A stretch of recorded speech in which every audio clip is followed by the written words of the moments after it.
Assalamualaikum warahmatullahi wabarakatuh. Kami kelompok 3 dari kelas 11 MIPA C akan menjelaskan materi dalam berperpajakan, yaitu objek dan cara pengenaan pajak serta tantangan dalam pemungutan pajak. Sebelumnya saya akan memperkenalkan diri saya sendiri dan anggota kelompok kami. Nama saya Kaila Lisharania, absen 16.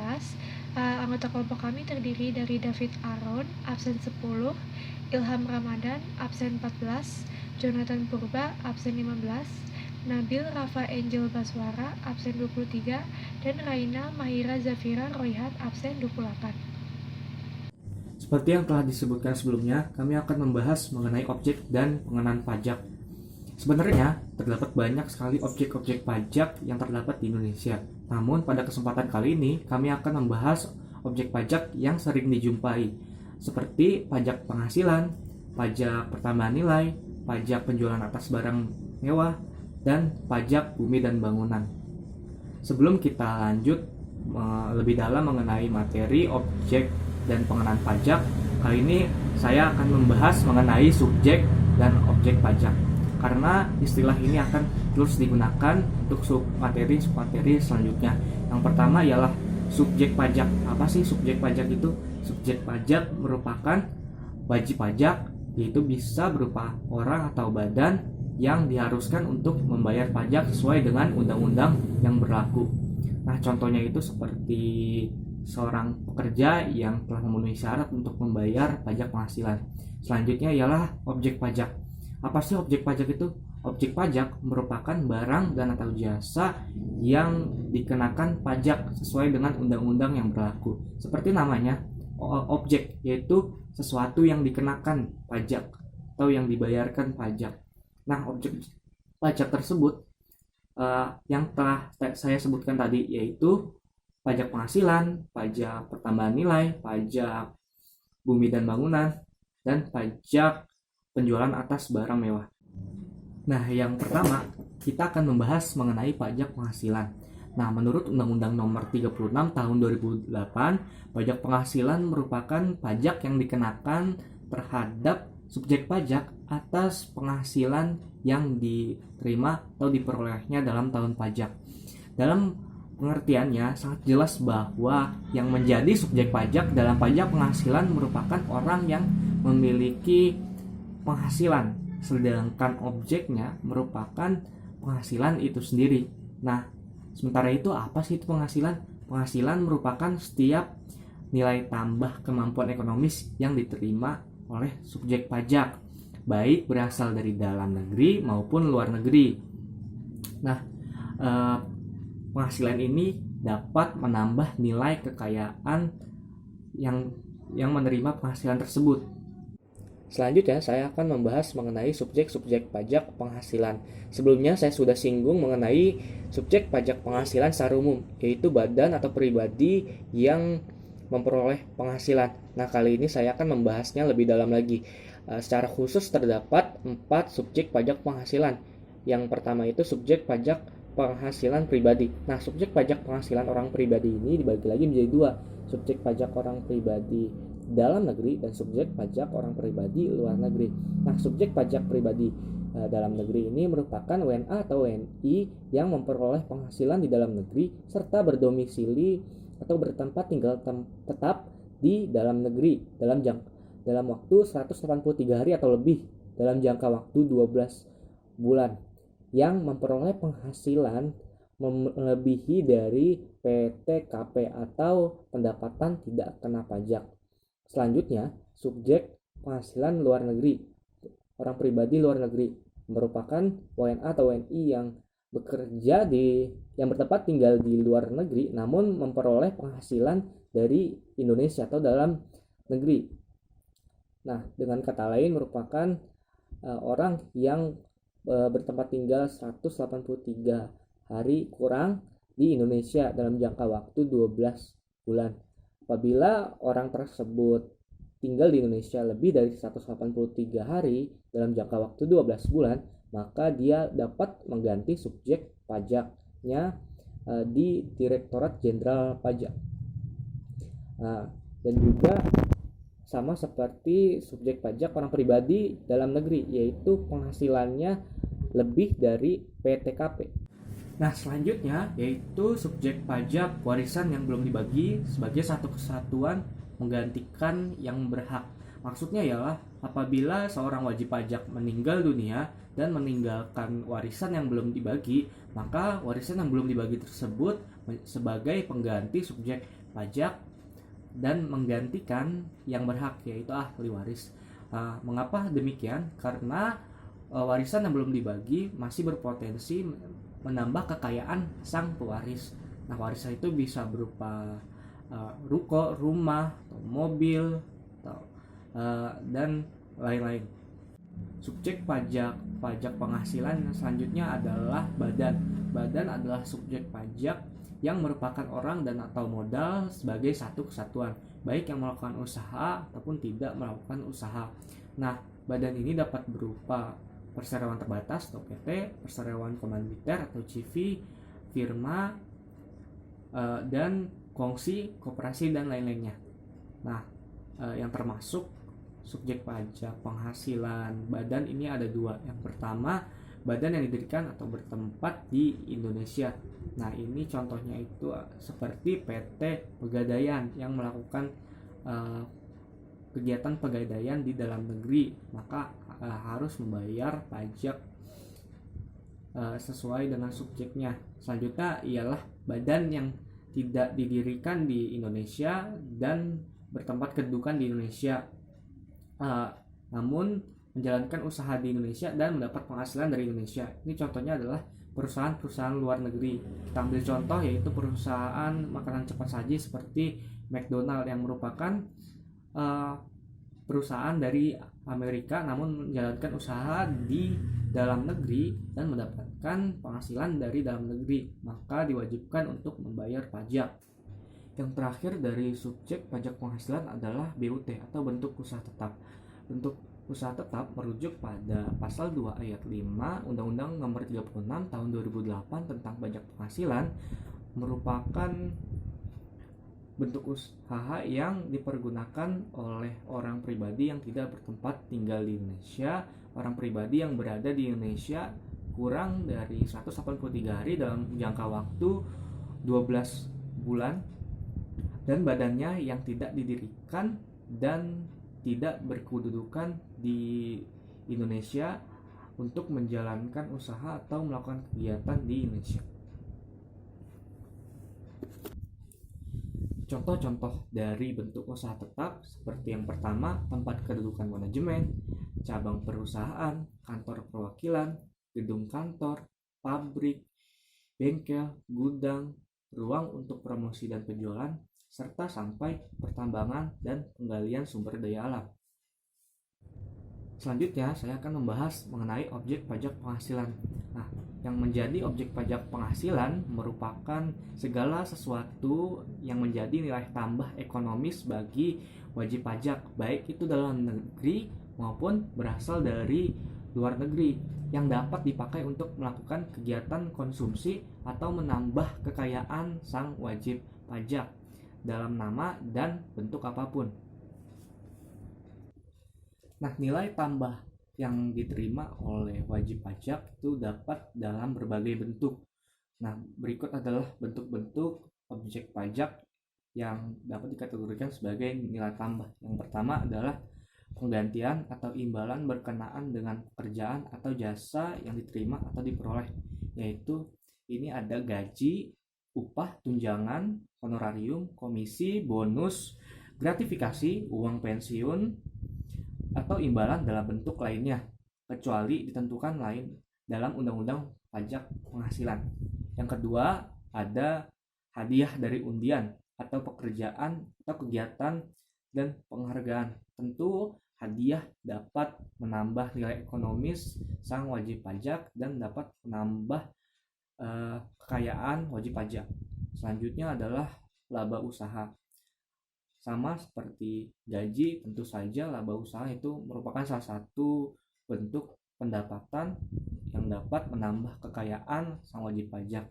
Selanjutnya, yang keempat ada keuntungan karena penjualan atau karena pengalihan. Yang kelima, penerimaan kembali pembayaran pajak yang dibebankan sebagai biaya. Yang keenam, bunga termasuk premium, diskonto, dan imbalan karena jaminan pengembalian utang. Yang ketujuh, ada dividen dengan nama dan dalam bentuk apapun, termasuk dividen dari perusahaan asuransi kepada pemegang polis dan pembagian sisa hasil koperasi. Selanjutnya, yang ke-8, ada royalti atau imbalan atas penggunaan hak. 9, sewa dan penghasilan lain sehubungan dengan penggunaan harta. Yang 10, ada penerimaan atau perolehan pembayaran berkala. Yang 11, ada keuntungan karena pembebasan utang kecuali sampai dengan jumlah tertentu yang ditetapkan dengan peraturan pemerintah, dan lain-lain.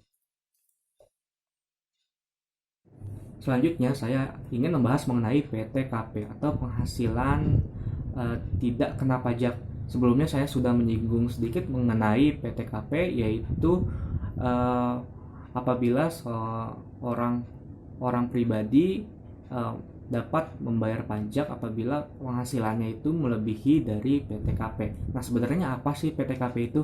Nah, menurut Pasal 7 Undang-Undang Nomor 36 Tahun 2008 mengenai pajak penghasilan, PTKP merupakan jumlah pendapatan wajib pajak pribadi yang dibebaskan dari PPh Pasal 21. Dalam perhitungan PPh 21, PTKP berfungsi sebagai pengurang penghasilan neto wajib pajak atau WP.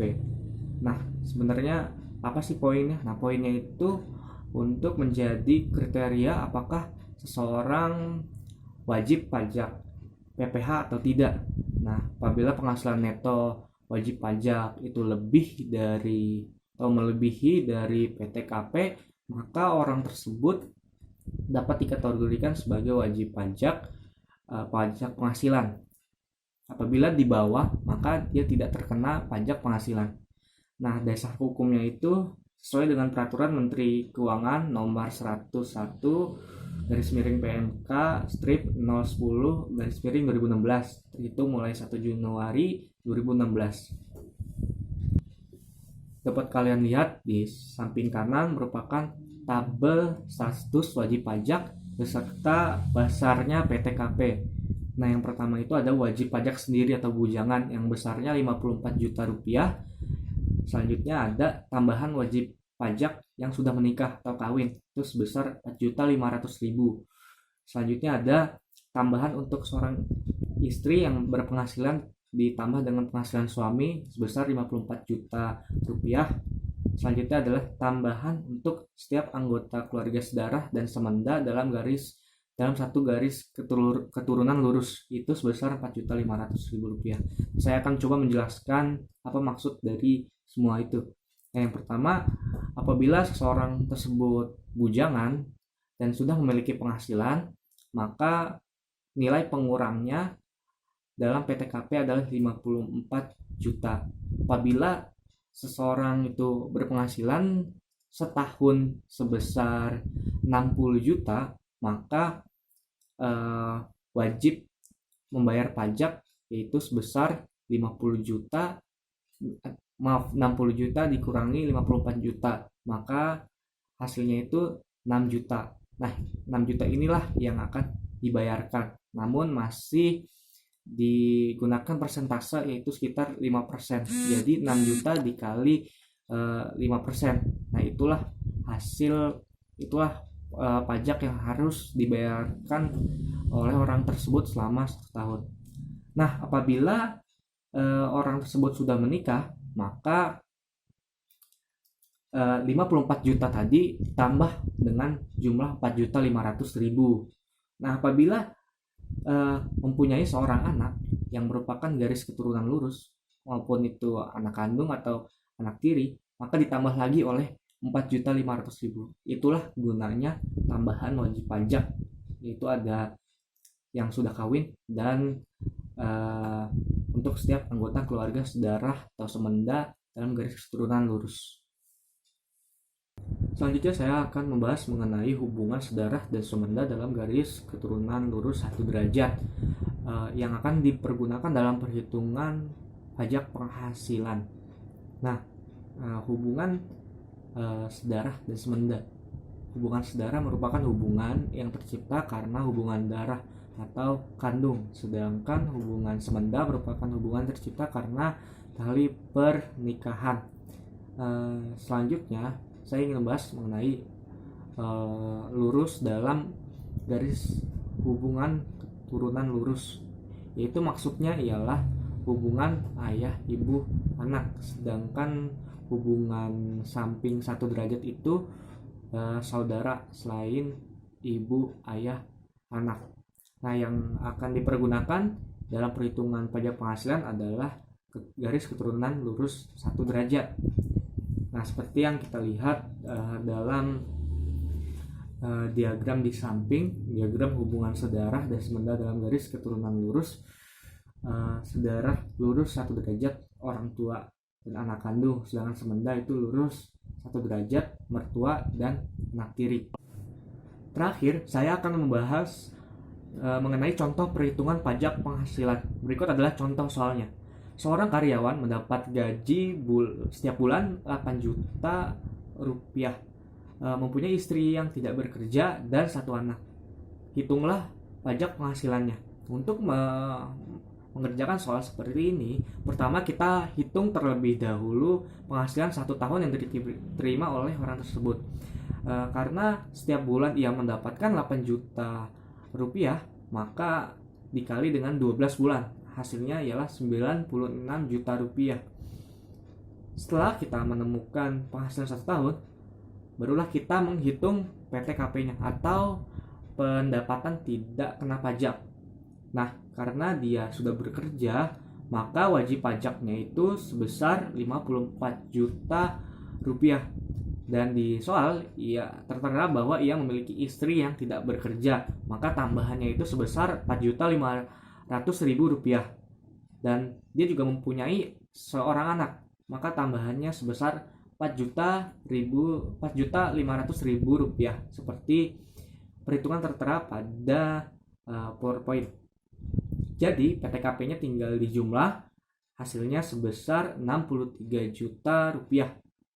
Nah, untuk menghitung penghasilan kena pajaknya, maka kita harus mengurangi penghasilan 1 tahun yang sudah kita hitung sebelumnya dikurang dengan PTKP, yaitu 96 juta rupiah dikurangi 63 juta rupiah.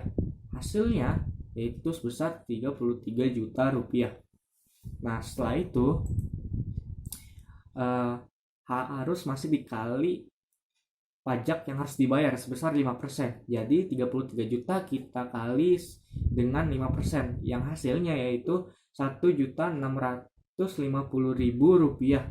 Nah, jadi pajak 1 bulannya yaitu sebesar 1.650.000 rupiah dibagi dengan 12 bulan, yaitu sebesar 137.500 rupiah.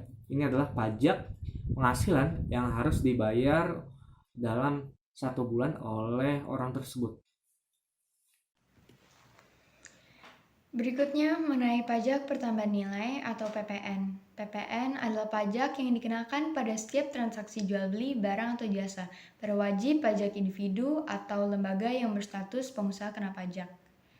Rumusannya adalah PPN sama dengan pajak masukan dikurangi pajak keluaran. Pajak masukan adalah PPN yang dibayar pada waktu pengusaha kena pajak melakukan pembelian barang atau jasa kena pajak. Sedangkan pajak keluaran merupakan pengusaha kena pajak yang memungut pajak dari pembelinya. Contohnya seperti cerita berikut. PT Melati Indah adalah produsen pakaian jadi. Selama bulan September 2013, mereka membeli bahan baku kain senilai 10 juta. PPN yang harus dibayar pada saat perolehan 10% adalah 1 juta. Setelah kain menjadi pakaian jadi, dijuallah dengan harga 15 juta. Saat penjualan, PT Melati Indah memungut PPN 10%, yaitu 1.500.000. Dengan demikian, PPN yang harus disetor adalah 500.000. Perhitungannya dapat dilihat di slide. Kemudian, subjek pajak pertambahan nilai. Subjek PPN adalah pengusaha kena pajak. Ada berbagai sumber yang menyatakan siapa saja subjek PPN? Nah, menurut pasal 1 angka 15, PKP atau pengusaha kena pajak adalah pengusaha yang melakukan penyerahan barang kena pajak dan atau penyerahan jasa kena pajak yang dikenai pajak berdasarkan Undang-Undang PPN. Menurut pasal 1 angka 14, PKP adalah orang atau badan dalam bentuk apapun yang memiliki kegiatan usaha, seperti menghasilkan barang, mengimpor atau ekspor barang dan atau jasa, melakukan usaha perdagangan, memanfaatkan barang tidak berwujud atau jasa dari luar daerah pabean. Sedangkan pada Undang-Undang Nomor 42 Tahun 2009, mereka tidak menyebutkan secara jelas siapa saja subjek pajak PPN. Kemudian menurut Undang-Undang Nomor 18 Tahun 2000, subjek PPN yang pertama adalah pengusaha yang melakukan penyerahan barang atau jasa kena pajak, pengusaha yang melakukan ekspor barang kena pajak atau BKP, dan pengusaha yang menyerahkan aktiva yang tujuannya tidak untuk diperjualbelikan. Kedua, berikutnya adalah pengusaha yang memilih menjadi PKP atau disebut PMPKP, yaitu eksportir dan pedagang yang menjual BKP kepada PKP. Dan terakhir adalah orang atau badan yang membangun rumah sendiri dengan persyaratan memiliki rumah atau bangunan dengan luas minimal 400 meter kubik, lalu bangunannya bersifat permanen dan tidak dibangun dalam lingkungan real estate, dan terakhir adalah bangunan tersebut tidak untuk tempat tinggal atau tempat usaha. Nah, apa saja objek pajak pertambahan nilai? Menurut Undang-Undang Nomor 42 Tahun 2009 Pasal 4 ayat yang pertama, objek PPN adalah penyerahan barang kena pajak di dalam daerah pabean yang dilakukan oleh pengusaha. Kedua, impor barang kena pajak. Ketiga, penyerahan jasa kena pajak di dalam daerah pabean yang dilakukan oleh pengusaha. Keempat, pemanfaatan barang kena pajak tidak berwujud dari luar daerah pabean di daerah pabean. Kelima, pemanfaatan jasa kena pajak dari luar daerah pabean di dalam daerah pabean. Keenam, ekspor barang kena pajak berwujud oleh pengusaha kena pajak. Ketujuh, ekspor barang kena pajak tidak berwujud oleh pengusaha kena pajak. Dan yang terakhir, ke-8, ekspor jasa kena pajak oleh pengusaha kena pajak. Berikutnya yaitu barang kena pajak BKP dan barang yang tidak dikenakan PPN. Menurut Undang-Undang Nomor 42 Tahun 2009 Pasal 44 ayatnya yang kedua, barang kena pajak atau BKP adalah barang berwujud yang menurut sifat atau hukumnya dapat berupa barang bergerak atau barang tidak bergerak, atau barang tidak berwujud yang dikenakan pajak berdasarkan Undang-Undang PPN. Jenis barang yang tidak dikenakan PPN dikelompokkan sebagai berikut. Pertama, barang hasil pertambangan atau pengeboran yang diambil langsung dari sumbernya. Contohnya adalah gas bumi, batu bara, emas, perak, tembaga, dan aluminium. Kedua, barang-barang kebutuhan pokok yang sangat dibutuhkan oleh rakyat yang banyak, seperti beras, jagung, sagu, dan garam. Ketiga, makanan dan minuman yang disajikan di tempat-tempat umum. Dan yang terakhir adalah uang, emas batangan, dan surat-surat berharga. Sekian dari saya.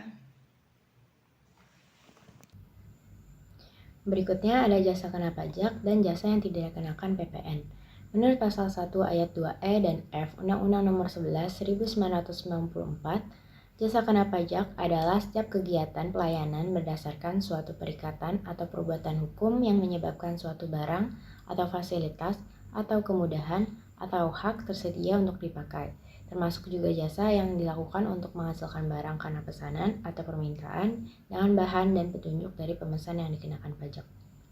Dalam hal ini dapat disimpulkan bahwasannya jasa kena pajak jumlahnya sangat banyak. Oleh karena itu, undang-undang mempermudah wajib bayar pajak dengan menentukan apa saja yang termasuk kategori jasa tidak kena pajak.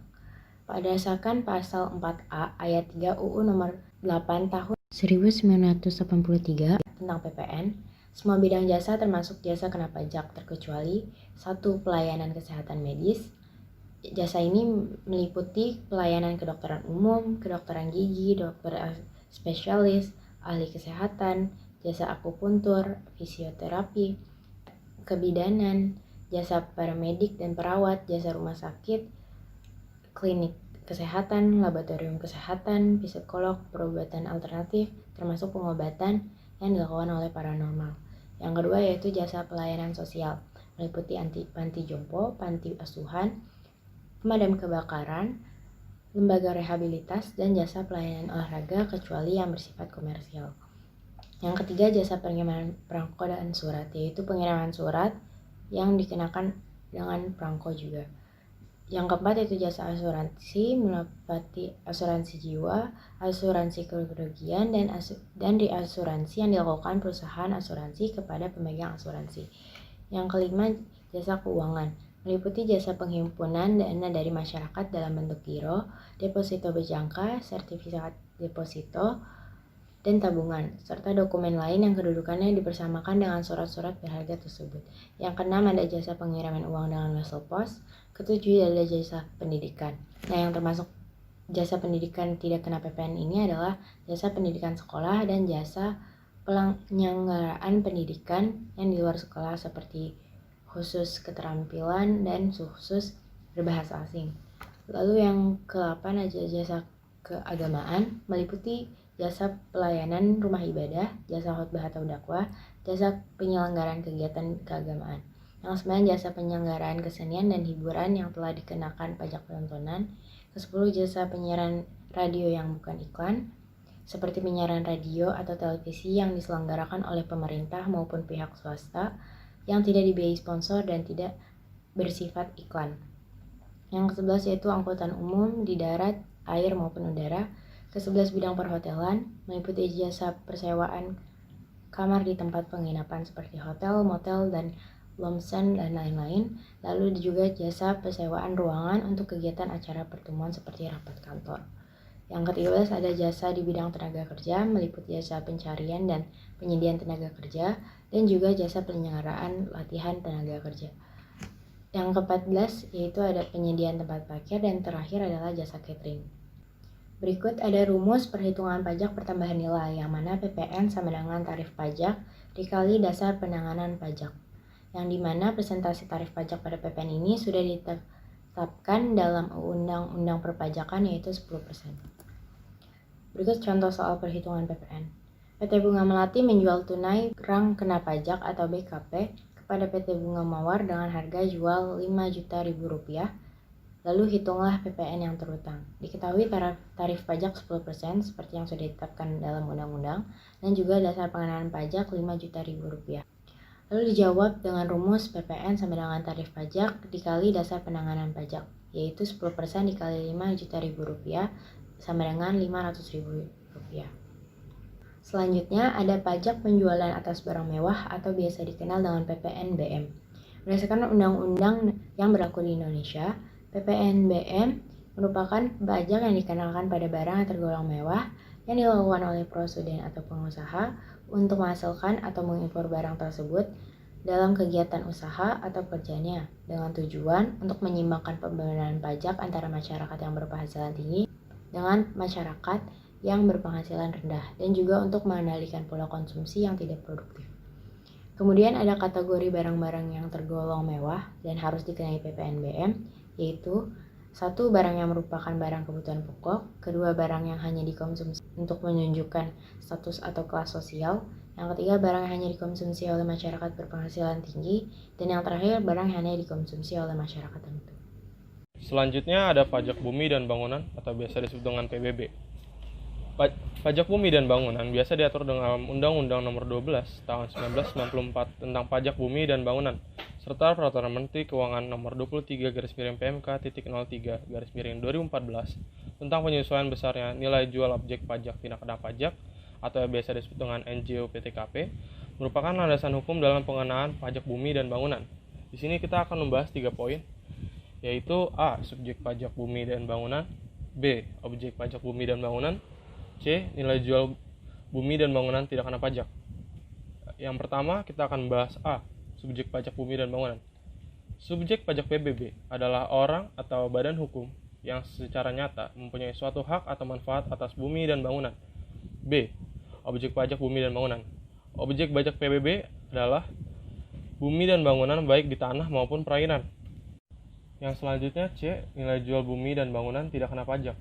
Besaran nilai jual objek pajak tidak kena pajak atau yang bisa disebut dengan NJOP-TKP adalah 8 juta rupiah menurut Undang-Undang Nomor 12 Tahun 1994 untuk setiap wajib pajak. Namun berdasarkan Peraturan Menteri Keuangan Nomor 23/PMK.03/2014, besarnya NJOP-TKP sebagai dasar perhitungan pajak bumi dan bangunan diubah setinggi-tingginya sebesar 12 juta rupiah untuk setiap wajib pajaknya. Ketentuan ini mulai berlaku tahun pajak 2001. Selanjutnya ada cara perhitungan PBB. Beberapa hal penting dalam menentukan jumlah pajak yang harus dibayar yaitu nilai jual objek pajak atau yang biasa disebut dengan NJOP, nilai jual objek tidak kena pajak atau biasa disebut dengan NJOP-TKP, dan nilai jual kena pajak NJKP. Sesuai undang-undang yang disebutkan sebelumnya, tarif pajak yang dikenakan atas objek pajak adalah sebesar 0,5% besarnya, nilai jual kena pajak adalah 20% dan 40%. Contoh soal perhitungan PBB. Bu Tanti mempunyai objek pajak berupa tanah. Tanah tersebut senilai 50 juta rupiah dan bangunan senilai 40 juta rupiah. Nilai jual objek pajak tidak kena pajak yang ditetapkan di daerah tersebut sebesar 10 juta rupiah. Hitunglah besarnya pajak yang harus dibayar oleh Bu Tanti sebesar. Pertama, kita tulis dulu diketahuinya. Nilai jual objek pajak bumi yaitu 50 juta rupiah. Nilai jual objek pajak bangunan yaitu 40 juta rupiah. Nilai jual objek pajak tidak kena pajak yaitu 10 juta rupiah.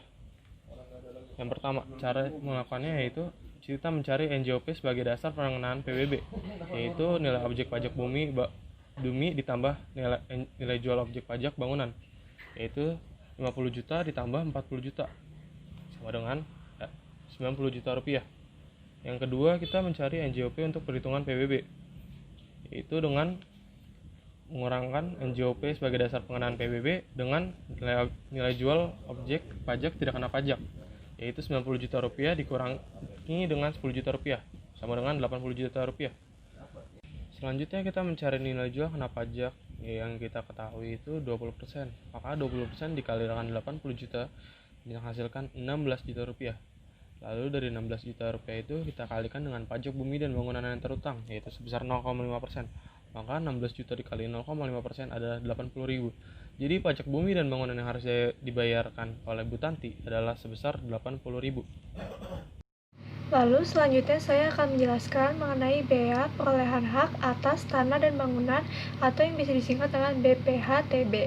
Nah, BPHTB ini sendiri diatur dalam Undang-Undang Nomor 20 Tahun 2000.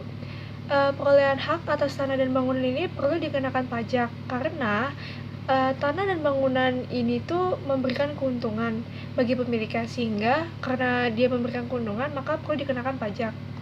Nah, saya akan membahas beberapa hal mengenai BPHTB ini, dimulai dari subjek pajaknya, yaitu siapa yang perlu membayar jenis pajak ini. Nah, subjek pajak BPHTB yaitu orang pribadi atau badan yang memperoleh hak atas tanah dan atau bangunan. Itu untuk subjek pajaknya. Lalu selanjutnya ada objek pajak. Objek pajak BPHTB itu perolehan hak atas tanah dan bangunan di wilayah Republik Indonesia yang meliputi pemindahan hak karena jual beli, tukar menukar, hibah, warisan, penggabungan usaha, ataupun peleburan suatu usaha. Lalu selanjutnya ada tarif dan dasar pengenaan pajak. Nah, tarif dan dasar pengenaan pajak ini sendiri memiliki beberapa ketentuan, yaitu ada dua ketentuan. Yang pertama, tarif pajak ditetapkan sebesar 5% dari dasar pengenaan pajaknya. Nah, untuk dasar pengenaan pajaknya sendiri masuk ke ketentuan kedua, yaitu dasar pengenaan pajak BPHTB menurut Undang-Undang Nomor 20 Tahun 2000 adalah nilai perolehan objek pajak atau NPOP. Nah, NPOP ini sendiri bisa diperoleh dari harga transaksi, yaitu berapa rupiah yang telah disepakati dalam transaksi tersebut, nilai pasar objek pajak atau NJOP PBB. Lalu selanjutnya ada nilai perolehan objek pajak tidak kena pajak atau NPOP TKP. Nilai perolehan hak atas tanah dan bangunan tidak dikenai pajak paling banyak dikenakan sebesar 60 juta rupiah. Adapun untuk penerimaan hak waris atau hibah wasiat yang diterima, seseorang yang menerima hak waris atau hibah wasiat ini harus berada dalam garis keturunan yang sama dan memiliki hubungan darah. Jadi selain memiliki hubungan darah dengan yang memberikan wasiat, dia harus memiliki hubungan keluarga dalam garis keturunan lurus dengan pemberi warisannya, termasuk suami ataupun istrinya. Lalu untuk nilai perolehan objek pajak tidak kena pajak atau NPWP TKP-nya sendiri paling banyak dikenakan sebesar 300 juta rupiah. Lalu ada rumus untuk menghitung BPH-TB, yaitu ada 2 rumus. Yang pertama yang menggunakan NPWP dan yang kedua menggunakan NJOP.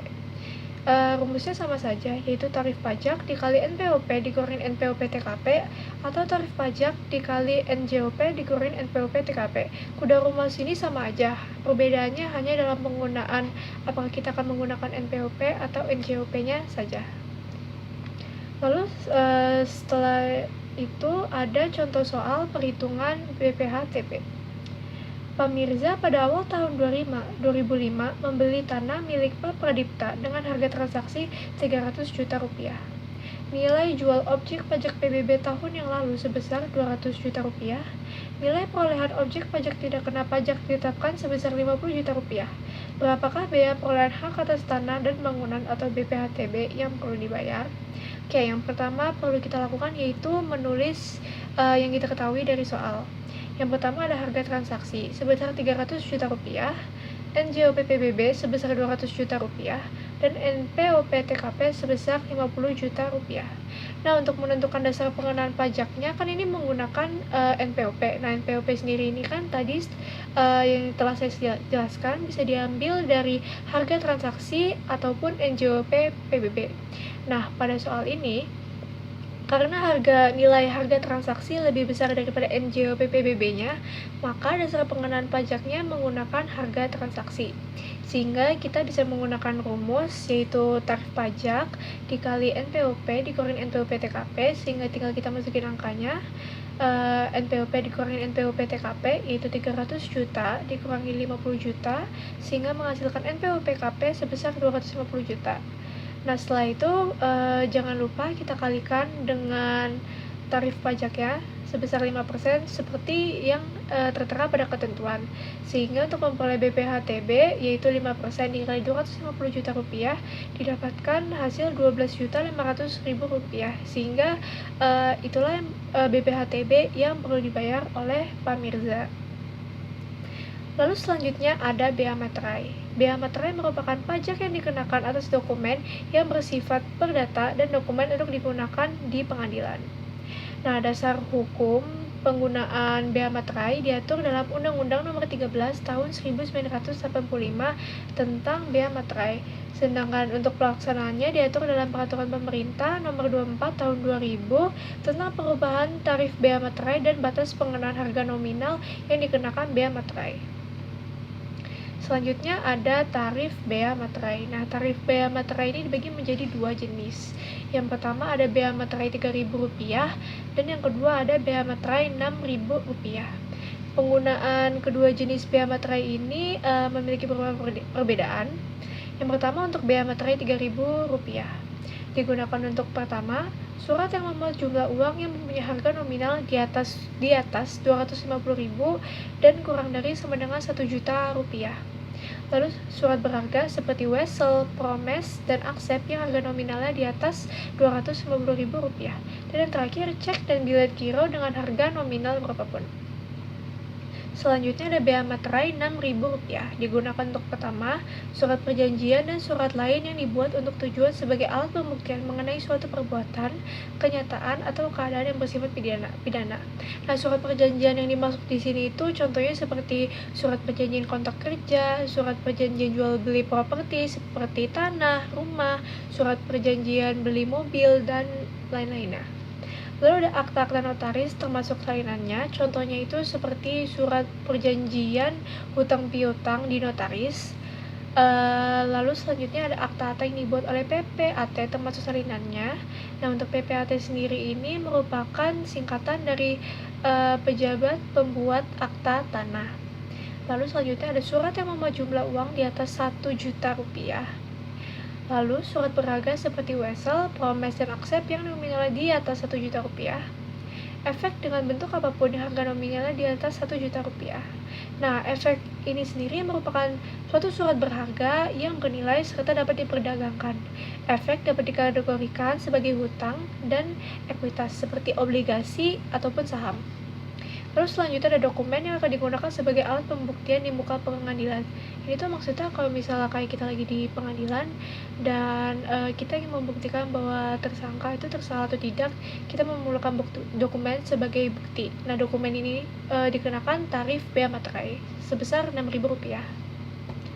Nah, tidak semua dokumen perlu dikenakan bea materai.